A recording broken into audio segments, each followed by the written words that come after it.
कालपासून संपूर्ण पुणे जिल्ह्यामध्ये प्रचंड पाऊस पडतोय।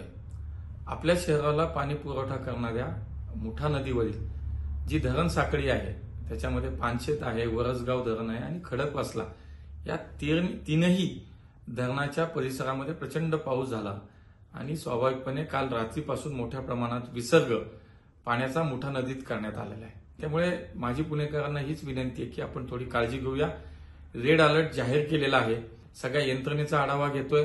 डिझास्टर मॅनेजमेंट असेल, फायर ब्रिगेड असेल, पोलीस असतील, ही सगळ्या यंत्रणा काम करतायत आणि निश्चितपणे ही सगळी मंडळी आता फील्डवरती आहे। परिस्थिती अत्यंत आटोक्यात आहे, पण पुढच्या काही वेळेमध्ये अधिक पाऊस होण्याची शक्यता आहे असंही सुहास दिवसे यांच्या बोलण्यातून आलं आणि त्यामुळे यंत्रणा सतर्क आहेतच, पण नागरिकांनी सुद्धा काळजी घेतली पाहिजे। मी आपल्या सगळ्यांना हीच विनंती करेन, प्रशासन काम करतंय। साधारणपणे शक्यतो नदीच्या आजूबाजूचा जो परिसर आहे तिथल्या मंडळींनी थोडंसं अधिकची काळजी घ्यावी।